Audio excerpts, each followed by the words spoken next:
بسم الله الرحمن الرحيم رب اشرح لي صدري ويسر لي أمري واحلل عقدة من لساني يفقه قولي اللهم صل على محمد وعلى آل محمد كما صليت على إبراهيم وعلى آل إبراهيم إنك حميد مجيد اللهم بارك على محمد وعلى آل محمد كما باركت على إبراهيم وعلى آل إبراهيم إنك حميد مجيد تھینک یو ڈاکٹر سعدیہ کہ ہم دوبارہ سے یہ سلسلہ ریزیوم جو ہے وہ کر کر رہے ہیں۔ اس سے پہلے ہم 23 سیشنز جو ہیں وہ کر چکے ہیں سیرہ کے، جس میں ہم نے مکی دور جو ہے وہ سیرت النبی صلی اللہ علیہ وآلہ وسلم کا جو ہے وہ شروع کیا تھا، اور اس میں مکی دور کے جتنے کی ایونٹس تھے یا جتنے آم، واقعات تھے وہ ہم نے جو ہے وہ ہر ایک سیشن میں جو ہے وہ اسٹڈی کیے، اور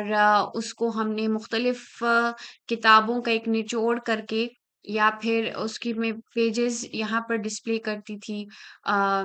جس میں مولانا مودودی کی جو کتاب ہے سیرت سرور عالم صلی اللہ علیہ وآلہ وسلم، اس کے علاوہ ہم نے اس میں جو سیلڈ نیکٹر ہے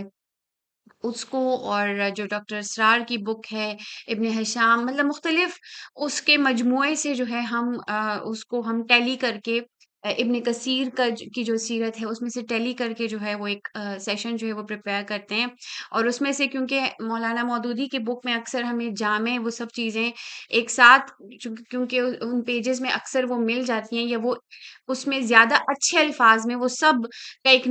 جو ہے وہ ہوتا ہے، تو اسی لیے پھر ہم اکثر اسی کے پیجز کو یہاں پہ میں ڈسپلے کر کے، تاکہ وہ جو نظر جو ہے وہ بھی انوالو ہو، اگر کسی کو ریٹن ورڈز چاہیے ہوں تو وہ بھی سامنے ہو، اور اس کو اکثر ہم جو ہے تو وہ اسٹڈی کرتے ہیں۔ اس کے علاوہ زیادہ تر مولانا مودودی کا ہم کی پیجز شیئر کرتے ہیں سب کے ساتھ ٹیلی کرنے کے بعد۔ ٹاپک ہمارا ساری کتابوں میں پیرالل ایک ہی چل رہا ہوتا ہے، اور کبھی کبھی ہم دوسرے بکس میں بھی، کہ اگر اسی ٹاپک کا کوئی اور پہلو جو ہے کسی اور کتاب میں جو ہے وہ اچھا دیا ہو تو ہم اس کو بھی جو ہے ان کے پیجز بھی جو ہے تو وہ یہاں پہ شیئر کرتے ہیں یا ڈسکس کرتے ہیں، اور ساتھ میں ام، جو اچھا ٹھیک ہے، اسٹارٹ کرتے ہیں ہم۔ ہر سیشن کا جو اسٹارٹ ہے وہ اس حدیث کے ساتھ اپنا جو ہے، جتنے بھی ہمارے 23 سیشنز ہوئے اس میں بھی ہم سب سے پہلے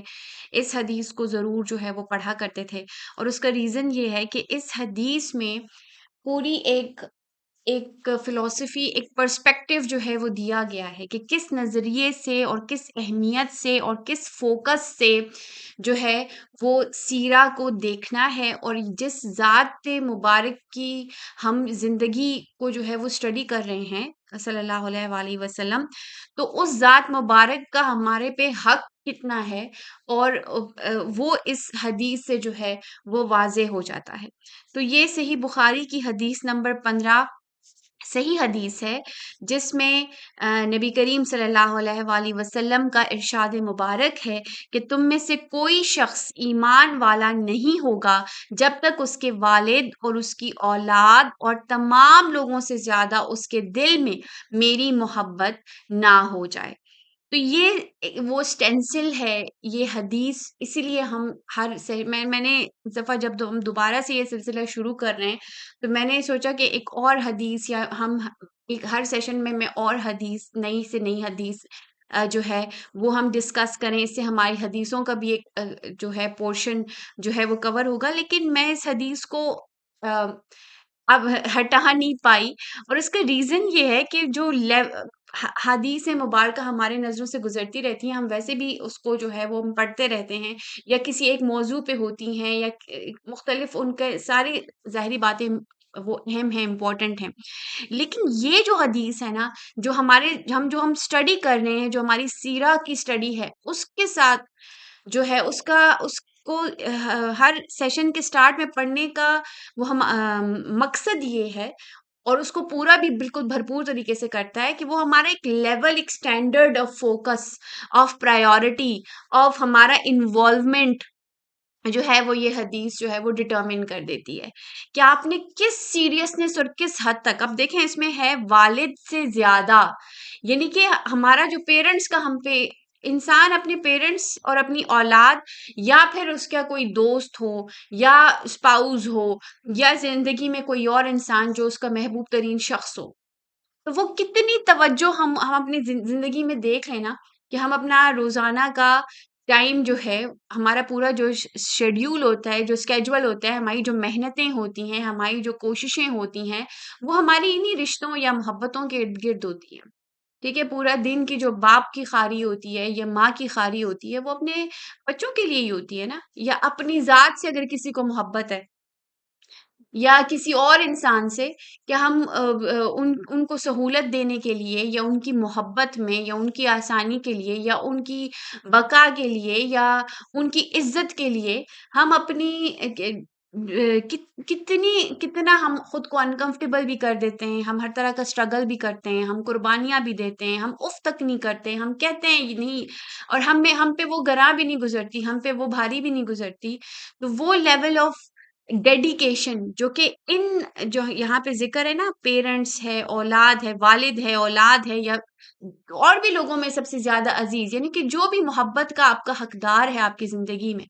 ان سب سے زیادہ محبت جب تک محمد صلی اللہ علیہ وآلہ وسلم کی ذات سے نہیں ہوگی، تو اس حدیث میں ذکر ہے کہ تب تک، اس کا مطلب ہے کہ ایمان والا ہی وہ شخص ہے، تب تک ایمان ہی داخل نہیں ہوا. تو یہ لیول آف سیریسنس ہے. اور یہاں پہ ہمارے اکثر یہ حال ہوتے ہیں کہ بچے کیا، بڑے کیا، وہ بوڑھے بھی ہو جاتے ہیں اور ان کو نبی کریم صلی اللہ علیہ وآلہ وسلم کے بارے میں جو بیسک معلومات ہیں وہ بھی نہیں پتا ہوتی. ٹھیک ہے، ایک تو ہوتی ہے معلومات کہ آپ کو پتا ہو کہ ان کے دادا کا کیا نام تھا، یا ان کی ماں کا کیا نام تھا، یا ان کے والد کا کیا نام تھا، یا وہ کہاں پر پیدا ہوئے، یہ اس طرح کی معلومات ہوتی ہیں. ٹھیک ہے، تو یہ تو معلوم ہونی ہی چاہیے. دوسرا یہ ہے کہ علم، کہ اس میں سے فلاسفیز ایکسٹریکٹ کرنا، کہ کس فلاسفی کے بیسس پہ نبی کریم صلی اللہ علیہ وآلہ وسلم نے اپنی زندگی جو ہے وہ گزاری. کیونکہ قرآن میں بھی ذکر ہے اور احادیث میں بھی ذکر ہے، اور اللہ تعالیٰ جو ہے وہ بار بار فرماتے ہیں کہ یہ جو ہے وہ پیٹرن ہے، جو نبی کریم صلی اللہ علیہ وآلہ وسلم کی زندگی ہے، جو حیات مبارک ہے، وہ ہمارے لیے پیٹرن ہے، وہ ہمارے لیے سیمپل ہے زندگی گزارنے کے لیے. اور جب ہم سیرہ اسٹڈی کرتے ہیں تو واقعی زندگی کے ہر پہلو کے بارے میں ہمیں جو ہے وہ اس میں سے گائیڈنس جو ہے وہ مل جاتی ہے. ٹھیک ہے، نبوت سے پہلے آپ نے کس طرح کی زندگی گزاری، نبوت کے بعد کی آپ کی زندگی کس طرح تھی، مکہ میں کیسی تھی، مدینہ میں کیسی تھی، جب آپ کے پاس کچھ نہیں تھا تب کیسی تھی، جب آپ جو ہے ایک اسٹیٹس جو ہے وہ مدینہ میں مسلمانوں کو ملا اور وہاں پر ایک پوری جو ہے وہ آپ سے پسالار بھی ہوئے، آپ جو ہے وہ ہیڈ آف دا جو ہے وہ مدینہ کا جو اسٹیٹ تھا وہ بھی ہوئے، پھر جو ہے بعد میں فتح مکہ تک اتنی پاور بھی آ گئی.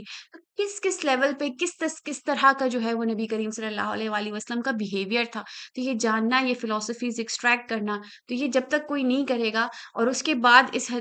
حدیث میں تو پھر اس سے بھی بڑی شرط ہے کہ محبت نہ ہو جائے. تو محبت کے تو پھر بہت بڑے بڑے اور عظیم جو ہے وہ تقاضے ہوتے ہیں کہ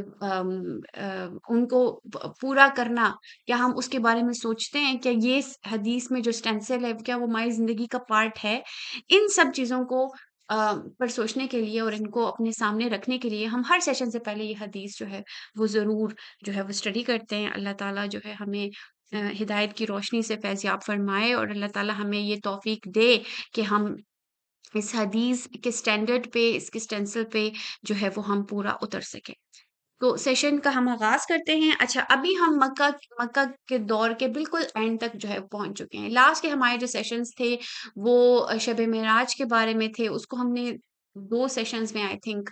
ہم نے کمپلیٹ جو ہے وہ ہم نے کیا تھا. کافی ڈیٹیل سے ہم نے اس کی اسٹڈی کی تھی. اس سے پہلے ہم نے ہجرت حبشہ، طائف کا جو سفر تھا اس کے بعد کا، اور اس سے پہلے کے جتنے واقعات تھے جو مکی دور میں ہوئے وہ سارے ہم نے جو ہے وہ ہم ڈسکس کر چکے ہیں. اب فائنلی ہم مکہ کے جو آخری کے 3 سال ہیں جو کہ اب آہستہ آہستہ ہم مکہ سے مدینہ کی طرف جو ہے وہ بڑھ رہے ہیں. تو اب ہم یہاں پہ آج کے سیشن میں اسٹڈی کریں گے کہ مدینہ کا رخ جو ہے وہ کیسے ہوا، مدینہ کا انٹروڈکشن جو ہے وہ کیسے مسلمانوں کی جو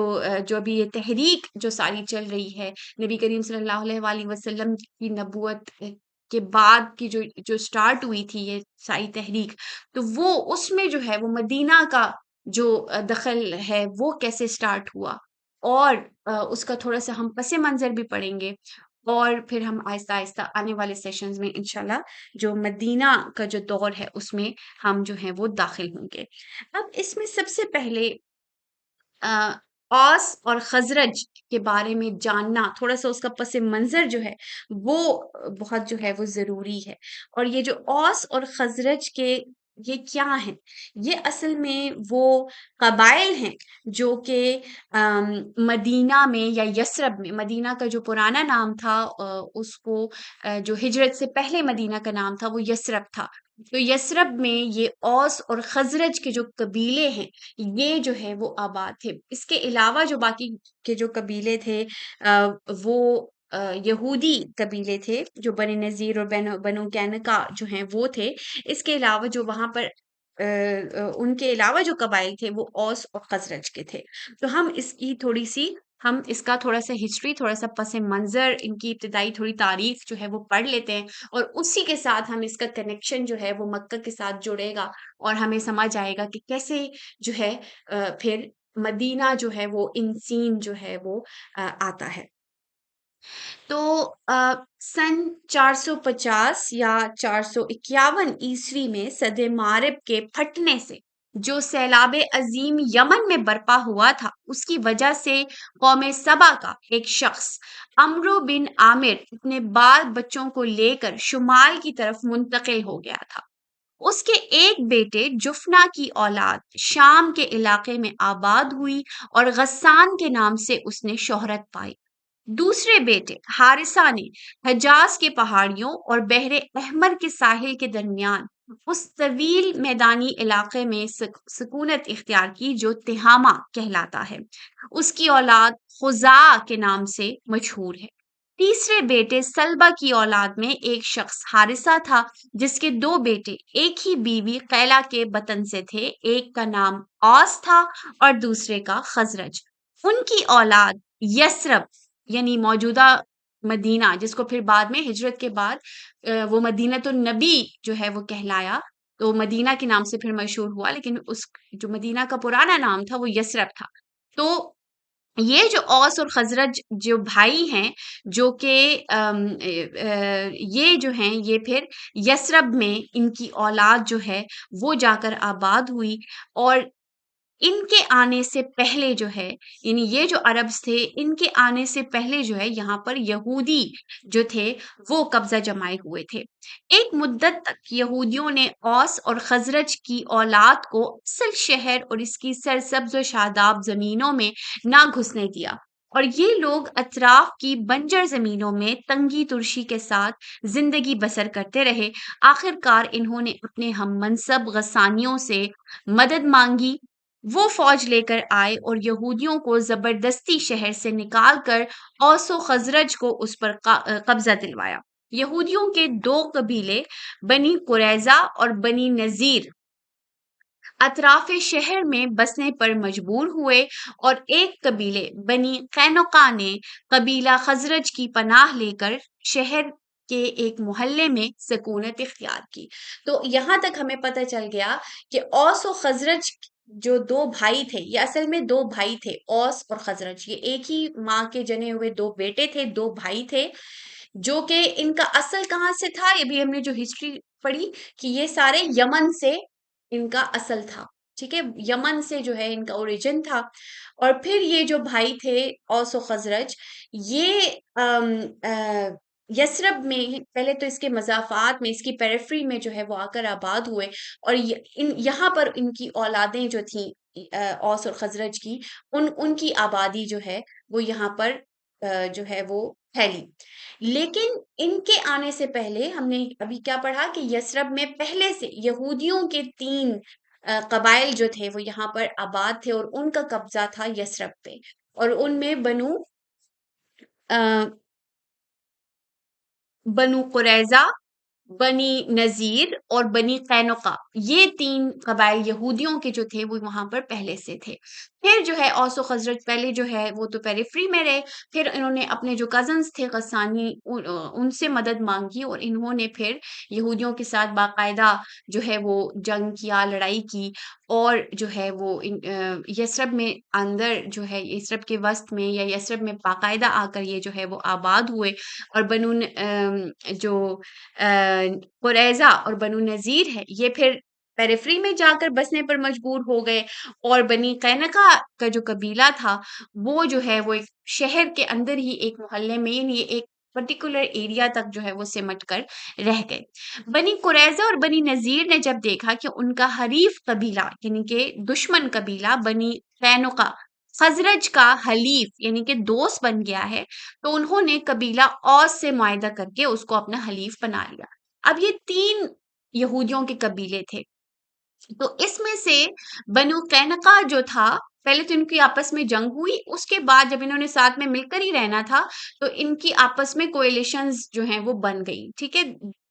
تو یہودیوں کے جو قبیلہ تھا بنی قینقاع، ان کا خزرج کے ساتھ ایک پارٹنرشپ سی یا کوئلیشن سی بن گئی،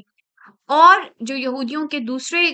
قبائل تھے بنو قریظہ اور بنی نذیر، انہوں نے اوس کے ساتھ جو ہے ان کو اپنا دوست بنا لیا، ان کے ساتھ معاہدہ کر لیا، ان کے ساتھ ایک کولیشن جو ہے وہ بنا لی۔ اس کے بعد اوس و خزرج 250 برس تک یہودیوں کے ساتھ ایک ہی شہر اور اس کے نواح میں آباد رہے۔ اس دوران میں یہ دونوں عرب قبیلے ہم نسب ہونے کے باوجود اور آپس میں شادی بیاہ کے رشتے ہونے کے باوجود جاہلیت کی بنا پر خود بھی باہم لڑتے رہے، اور یہودی قبیلے اپنے اپنے حلیف قبیلوں کو ایک دوسرے سے لڑاتے بھی رہے، کیونکہ ان کی آپس کی جنگ ہی میں وہ اپنی خیر دیکھتے تھے اور ان کے اتحاد کو اپنے لیے موت کا پیغام سمجھتے تھے۔ اس طرح 2.25 صدیوں میں ان کے درمیان چھوٹی موٹی لڑائیوں کے علاوہ 11 خون ریز معرکے برپا ہوئے، جن میں سے آخری معرکہ یوم بعث ہجرت سے صرف 5 سال پہلے یعنی سن 8 بعد بعثت مطابق 618 جو ہے وہ عیسوی میں جو ہے جو آخری ان کی جنگ تھی بڑی، وہ یوم بعث تھی، جو کہ ہجرت سے صرف 5 سال پہلے جو ہے وہ پیش آئی، اور دونوں قبیلوں کے بڑے بڑے سردار اس میں مارے گئے، ٹھیک ہے۔ یہ ایک سچویشن جو ہے وہ مدینہ میں بن رہی ہے۔ پہلے ہم نے یہ بھی پڑھ لیا اوس و خزرج کے قبائل کہاں سے آئے، پھر ہم نے وہاں کی یہودی قبیلوں کے بارے میں پڑھا، پھر ان کے کوئلیشنز کے بارے میں پڑھا، پھر ہم نے کہا کہ 250 برس تک یہ آپس میں لڑتے رہے اوس و خزرج۔ پھر ہم نے کہا ان کی بڑی ایک لڑائی جو تھی وہ ہجرت سے 5 سال پہلے یوم یہ جو بعث جو ہے معرکہ ہے یوم بعث، یہ جو ہے وہ ہجرت سے 5 ایئرز پہلے جو ہے یہ ان کا ایک بڑی جنگ ہوئی، جس میں ان کے بڑے بڑے سردار دونوں قبیلوں کے جو ہیں وہ مارے گئے۔ اب یہ سچویشن جو ہے وہ یثرب میں بن رہی ہے، لیکن ان لڑائیوں بھڑائیوں کے باوجود اہل مدینہ پر یہودیوں کا مذہبی اثر اتنا زیادہ تھا کہ جس عورت کے بچے پیدا ہو کر مر جاتے وہ منت مانتی تھی کہ اب جو بچہ پیدا ہوگا اسے یہودی بناؤں گی۔ اس صورتحال کا ذکر ابن جریر نے اپنی تفسیر میں حضرت عبداللہ بن عباس رضی اللہ عنہ کے حوالے سے کیا ہے، ٹھیک ہے، اور اس طرح مختلف اور روایتوں میں بھی اس کا جو ہے وہ ذکر موجود ہے۔ تو یہ ہم نے ایک پس منظر پڑا کہ یثرب میں جو ہے وہ ہجرت سے 5 سال پہلے تک جو ہے وہ کیا، اب اوس و خزرج کی اتنی بڑی لڑائیاں اور خون ریزیاں جو ہیں وہ یثرب میں ہو چکی ہیں، اور ان کے سردار بھی جو ہیں وہ بڑے بڑے وہ جو ہیں وہ مارے جا چکے ہیں، پھر وہاں پر یہودیوں کا بھی ایک اسٹرانگ مذہبی جو ہے وہ ہولڈ جو ہے وہ ہے۔ اب اس کے بعد ہم پڑھتے ہیں کہ اس تاریخی پس منظر کے اثرات کیا تھے یثرب میں، ٹھیک ہے۔ یہ مختصر تاریخی حالات جو ہم نے بیان کیے، ان کی وجہ سے اوس و خزرج پر 3 اہم اثرات مرتب ہوئے، جنہوں نے دوسرے تمام عرب قبائل کے برعکس ان کو قبول اسلام کے لیے ذہنی طور پر پہلے ہی سے تیار کر دیا، اور اس کا موقع سامنے آتے ہی انہی وجوہات کی بنا پر، انہی اسباب کی بنا پر یہ لوگ اس دین اور اس کے دائی سیدنا محمد صلی اللہ علیہ وآلہ وسلم کی طرف اس طرح لپکے جیسے پیاسا پانی کی طرف لپکتا ہے۔ ان میں پہلا اثر یہ تھا کہ ایک مدت دراز تک، ایک طویل مدت تک یہودیوں کے ساتھ میل جول اور ربط ضبط رکھنے کے باعث ان کے کان نبوت، وحی، کتاب، شریعت وغیرہ الفاظ اور ان کے معنی سے آشنا ہو چکے تھے۔ اس وجہ سے ان کے لیے یہ چیزیں اتنی غیر مانوس نہیں تھیں جتنی دوسرے اہل عرب کے لیے تھیں۔ دوسرا اثر یہ تھا، جیسے کہ ابن حشام اور طبری نے ابن اسحاق کے حوالے سے لکھا ہے، کہ اپنے ہمسایہ یہودیوں کی باتوں سے ان کو اکثر یہ معلوم ہوتا رہتا تھا کہ یہ لوگ بڑی بے چینی کے ساتھ ایک نبی کی آمد کے منتظر ہیں، جس کے آنے کی پیشن گوئیاں ان کی کتابوں میں لکھی ہوئی ہیں۔ وہ دعائیں مانگا کرتے تھے کہ جلدی سے وہ آئے تو غیر یہودی قوموں کا غلبہ مٹے اور ہمارے عروج کا دور شروع ہو۔ خصوصیت کے ساتھ جب کبھی اوس و خزرج کے ساتھ ان کی خصومت ہوتی تو وہ کہتے تھے کہ عنقریب ایک نبی آنے والا ہے، وہ جب آئے گا تو ہم اس کی پیروی کریں گے اور اس کے ساتھ ہو کر تم کو ایسا ماریں گے جیسے عاد و ارم مارے گئے تھے۔ قرآن مجید میں بھی ان کی ان باتوں کی طرف اشارہ کیا گیا ہے، جیسے کہ سورہ بقرہ کی 89 آیت میں، جس کا ترجمہ یہ ہے، اور اس سے پہلے وہ خود کافروں کے مقابلے میں فتح و نصرت کی دعائیں مانگا کرتے تھے۔ یہودیوں کی ان باتوں سے اوس و خزرج کے لوگوں میں یہ جذبہ پیدا ہو گیا تھا کہ اگر وہ نبی آئے تو سب سے پہلے آگے بڑھ کر وہی اس کی پیروی اختیار کر لیں، تاکہ یہودی ان پر سبقت نہ لے جانے پائیں۔ تو کیونکہ یہودیوں کی کتابوں میں تو نبی کریم صلی اللہ علیہ وآلہ وسلم کا نہ صرف یہ کہ ذکر ہے، بلکہ اس میں پوری نشانیاں بڑی ڈیٹیل کے ساتھ قرآن مجید میں تو اللہ فرماتے ہیں کہ یہ تمہیں اس طرح پہچانتے ہیں جیسے کہ اپنے بیٹوں کو پہچانتے ہیں۔ تو اپنے بیٹوں میں کبھی کوئی غلط ہو سکتا ہے؟ ٹھیک ہے، اس کو تو دور سے ہی بندہ پہچان لے۔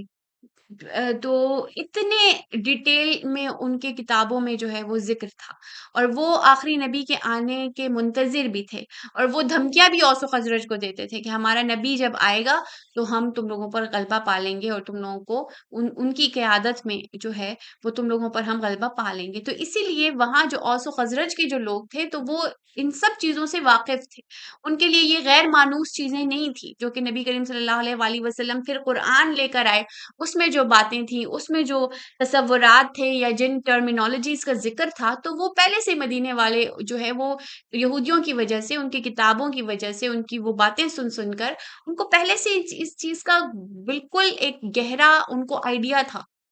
ان کے لیے یہ چیزیں، یہ باتیں جو ہیں وہ نئی نہیں تھی۔ تیسرا اثر یہ تھا کہ اپنی تباہ کن خانہ جنگی سے وہ بہت تنگ آئے ہوئے تھے، اور کسی ایسی قیادت کے طلبگار تھے جو ان میں وحدت و اخوت پیدا کرتے۔ قرآن مجید میں ان کی اس حالت کی طرف بھی اشارہ کیا گیا ہے۔ آل عمران کی 103 آیت کا ترجمہ ہے، اور تم آگ سے بھرے ہوئے ایک گڑھے کے کنارے پر تھے، اللہ نے اس سے تمہیں بچایا۔ اپنی اسی مصیبت کا علاج کرنے کے لیے اہل مدینہ یہاں تک تیار ہو گئے تھے کہ خزرج کے رئیس عبداللہ بن ابئی کو اپنا بادشاہ بنا لیں، تاکہ ان کا یہ آپس کا تفرقہ مٹے اور ایک شخص کی ریاست پر وہ سب جمع ہو جائیں۔ ان حالات میں آخر کار وہ نعمت ان کے سامنے آ گئی جس کے در حقیقت وہ طلبگار تھے۔ تو یہ جو ان کا بڑا ہم نے معرکہ پڑھا نا، جو کہ یوم بعاث یا جنگ بعاث جو ہے وہ ہجرت سے 5 سال پہلے ہوئی تھی۔ اس کے بعد ان کے بڑے بڑے سردار جو ہے وہ مر گئے، خانہ جنگی کی کیفیت تھی، جو ہے وہ کیوس تھا۔ تو اس میں یہ بھی، اس بات پہ بھی یہ لوگ تیار ہو گئے کہ وہاں پہ ان میں سے ایک لیڈر تھا جس کا نام تھا عبداللہ بن ابئی، جو یہ آگے بھی ہم جو ہے اس شخص کا جو ہے وہ نام سنتے رہیں گے بار بار۔ تو اس کو وہ اپنا جو ہے وہ لیڈر چننے کے لیے یہاں تک بات آ گئی تھی کہ اس کو بس ہم سب اپنا ایک جوائنٹ لیڈر جو ہے اس کو چن لیتے ہیں، یہ ہمارا جو ہے وہ بادشاہ یا جو بھی ان کا جو مدینے کا سربراہ جو ہے وہ بن جائے گا، اور یہ یہاں تک جو ہے وہ بات جو ہے آ چکی تھی۔ اچھا، آج سیشن میں میری زبان سے بار-بار جو ہے نکل رہے ہیں ہمارے ایک منسٹر کی طرح مجھے بار-بار دھیان وہی جا رہا ہے میرا کہ یہ میرے منہ سے جو ہے تو وہی الفاظ جو ہے وہ نکل رہے ہیں، پھر نکلا، اچھا خیر۔ اب مدینے کے اولین شخص کی حضور صلی اللہ علیہ وآلہ وسلم سے ملاقات، اب ہم کنیکشن کی طرف جو ہے وہ جاتے ہیں۔ ہم نے مدینہ کی صورتحال پڑھ لی کہ اس کا تاریخ کیا تھا، وہاں پر کیا صورتحال تھی، اب ہم اس کو مکہ سے جوڑتے ہیں۔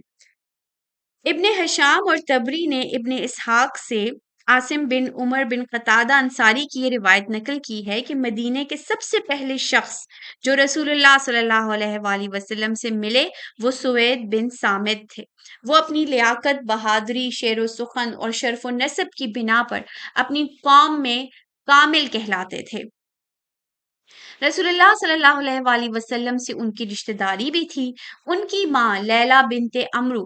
حضور صلی اللہ علیہ وآلہ وسلم کے دادا کی والدہ سلمہ بنت عمرو کی سگی بہن تھی۔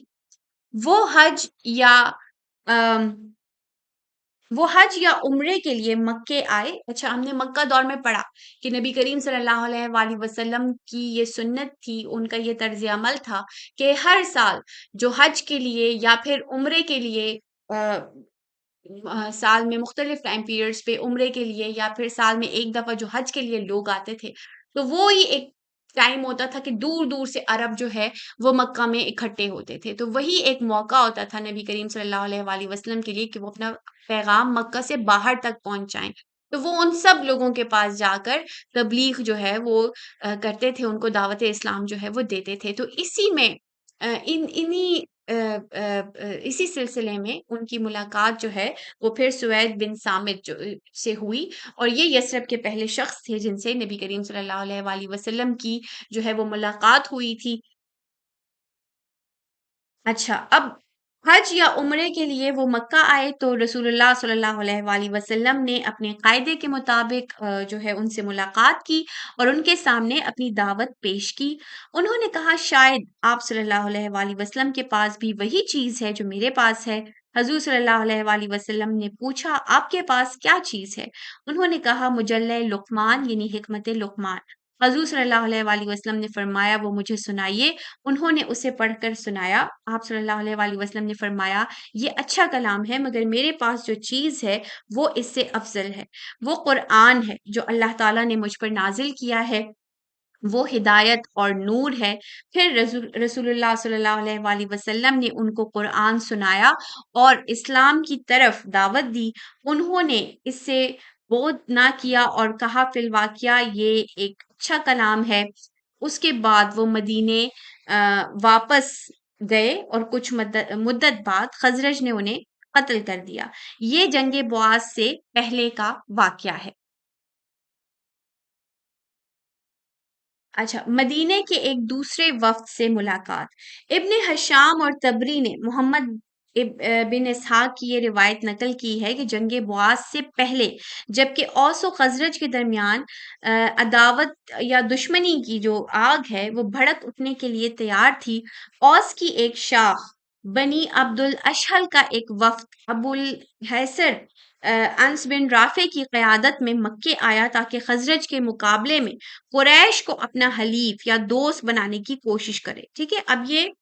اوس کا ایک وفد جو ہے وہ آیا تھا مکہ سے ہیلپ لینے خزرج کے مقابلے میں۔ رسول اللہ صلی اللہ علیہ وآلہ وسلم کو ان لوگوں کی آمد کا علم ہوا تو آپ صلی اللہ علیہ وآلہ وسلم ان سے ملنے کے لیے تشریف لے گئے اور ان سے فرمایا کیا تم اس چیز سے بہتر چیز قبول کرنا پسند کرو گے جس کے لیے تم آئے ہو؟ انہوں نے کہا وہ کیا ہے؟ آپ صلی اللہ علیہ وآلہ وسلم نے فرمایا میں اللہ کی طرف سے اس کے بندوں کی طرف بھیجا ہوا رسول ہوں، ان کو یہ دعوت دینے آیا ہوں کہ اس کے سوا کسی کی بندگی نہ کریں اور نہ اس کے ساتھ کسی کو شریک ٹھہرائیں۔ میرے اوپر ایک کتاب نازل کی گئی ہے۔ پھر آپ صلی اللہ علیہ وآلہ وسلم نے ان کو اسلام کی تعلیمات بتائیں اور قرآن سنایا۔ وفد میں ایک نوجوان